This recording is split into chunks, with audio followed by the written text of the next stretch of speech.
Friends, இன்னைக்கு நம்ம சேனல்ல கொடுவாய் மீன் குழம்பு எப்படி பண்ணலாம்னு சொல்லிட்டு பார்க்க போறோம். கொடுவாய் மீன் குழம்பு பண்றதுக்கு ஒரு கடாய் அடுப்புல வச்சு நல்லா சூடானதும் 3 டேபிள் ஸ்பூன் எண்ணெய் சேர்த்துக்கிறோம். எண்ணெய் நல்லா சூடாயிடுச்சு. 1/2 டீஸ்பூன் கடுகு, 1/4 டீஸ்பூன் ஜீரகம், 1/4 டீஸ்பூன் பெருஞ்சீரகம், இது மூணையும் சேர்த்து நல்லா எண்ணெயில பொரிய விட்டுருவோம்.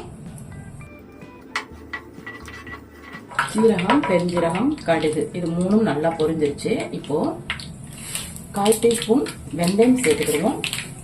மீன் குழம்புக்கு வெந்தயம் கண்டிப்பா சேர்க்கணும், அப்பதான் அதனுடைய மனமும் டேஸ்டும் நல்லா இருக்கும்.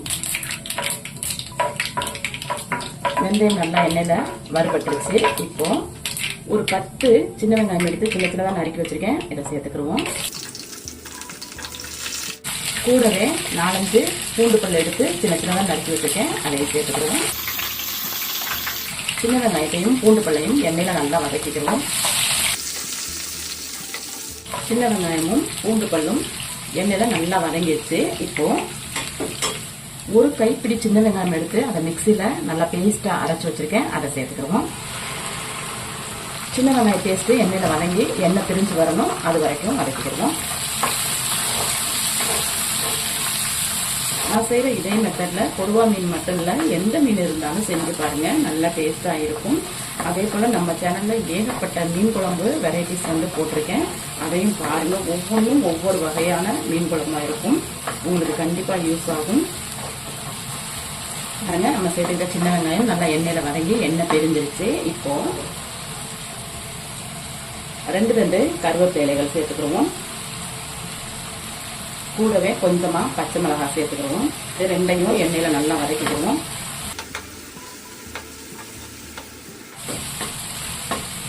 பச்சை மிளகாயும் கருவேப்பிலையும் எண்ணெயில நல்லா வதங்கிருச்சு. இந்த நேரத்துல 2 தக்காளி எடுத்து அதை மிக்சியில நல்லா அரைச்சு வச்சிருக்கேன், அதை சேர்த்துக்கிறோம்.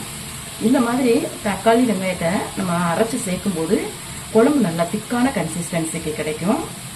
தக்காளி பேஸ்ட்டை எண்ணெய் பிரியும் வரைக்கும் வதக்கிக்கிறோம். பாருங்க, தக்காளி நல்லா எண்ணெயில வதங்கி எண்ணெய் செப்பரேட் ஆயிடுச்சு. இப்போ 1/4 டீஸ்பூன் மஞ்சள் தூள் சேர்த்துக்கிடுவோம். கூடவே 1/2 டீஸ்பூன் காஷ்மீரி மிளகாத்தூள் சேர்த்துக்கிடுவோம். மஞ்சள் தூளையும் காஷ்மீரி மிளகாத்தூளையும் எண்ணெய் பிரிஞ்சு வர வரைக்கும் நல்லா வதக்கிக்கிறோம். ஒவ்வொரு பொருளுமே கரெக்டா வெந்து அதுக்கான கன்சிஸ்டன்சி வந்த பின்னாடி தான் அடுத்த பொருள் சேர்க்கணும். நம்ம அவசரப்பட்டு சேர்த்துட்டோம் அப்படின்னா நம்ம வைக்கக்கூடிய அந்த ரெசிபியினுடைய டேஸ்டே டோட்டலா மாறிடும். மஞ்சள் தூளும் காஷ்மீரி மிளகாத்தூளும் நல்லா எண்ணெயில வதங்கிடுச்சு. இப்போ இந்த கொடுவா மீன் குழம்புக்கு தேவையான மசாலா சேர்க்க போறோம். மசாலா பாத்தீங்கன்னா 3 டேபிள் ஸ்பூன் அளவுக்கு வீட்டுல அரைச்ச குழம்பு மிளகாத்தூள் சேர்க்கிறேன். உங்ககிட்ட தனித்தனியா இருந்துச்சு அப்படின்னா மல்லி தனியா, மிளகாத்தூள் தனியா, ஜீரகத்தூள் தனியா அப்படி சேர்த்துக்கிறேங்க.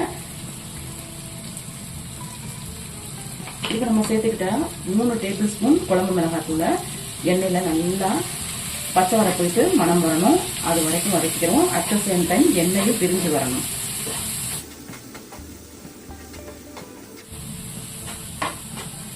பாருங்க, நம்ம சேர்த்துக்கிட்ட குழம்பு மிளகாத்தூள் எண்ணெயில வதங்கி எண்ணெயும் செப்பரேட் ஆயிடுச்சு. இப்போ நம்ம இந்த கொடுவா மீன் குழம்புக்கு தேவையான புளி தண்ணி சேர்க்க போறோம். நான் ஒரு சின்ன லெமன் சைஸுக்கு புளி எடுத்து சுடுதண்ணில ஊற வச்சு அதை கரைச்சி எடுத்து வச்சிருக்கேன், இதை சேர்த்துக்கிடுவோம்.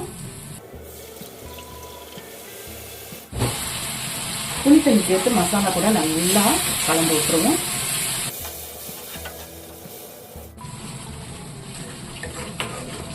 பாருங்க, புளி தண்ணி நல்லா கொதிக்க ஆரம்பிச்சிருச்சு. இப்ப இந்த குழம்புக்கு தேவையான தண்ணி சேர்த்துக்கிடுவோம்.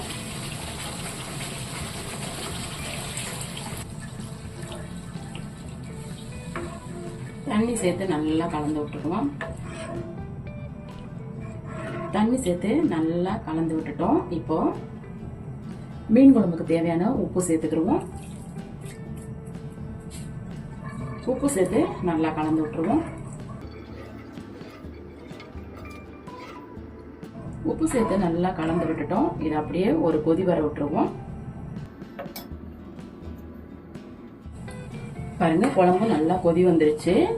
இப்போ நம்ம ஆல்ரெடி கிளீன் பண்ணி எடுத்து வச்சிருக்க கொடுவா மீன்களை குழம்புல சேர்த்துருவோம். பாருங்க, நான் கொடுவா மீன் ஒரு 1/2 கிலோ எடுத்து நல்லா கிளீன் பண்ணி வச்சிருக்கேன், இங்க சேர்த்துக்கலாம்.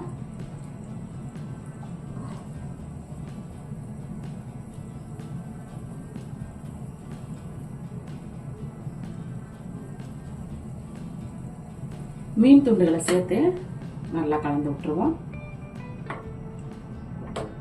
இந்த மாதிரி கலந்து விட்டுட்டு இப்போ இது மூடி போட்டு குழம்பு நல்லா வத்தி வர்ற அளவுக்கு நம்ம வந்து கொதிக்க வச்சு எடுத்துக்குவோம். குழம்பு கொதிக்கிறதுக்கு மூடி போட்டு ரொம்ப நேரம் ஆயிடுச்சு. ஓபன் பண்ணி பார்ப்போம்.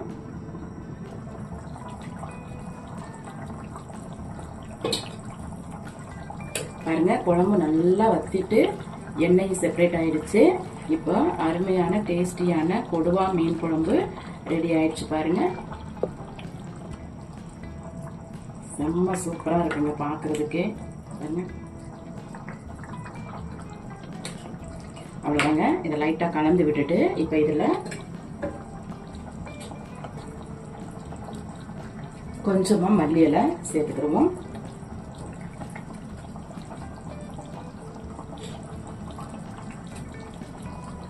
மல்லி இலை சேர்த்து லைட்டா கலந்து விட்டுருவோம். மல்லி இலை சேர்த்து நல்லா கலந்துட்டோம். நமக்கு இப்ப அருமையான டேஸ்டியான காரசாரமான கொடுவாய் மீன் குழம்பு ரெடி ஆயிடுச்சு. நான் பண்ணியிருக்கிறது போலயே நீங்களும் செஞ்சு பாருங்க.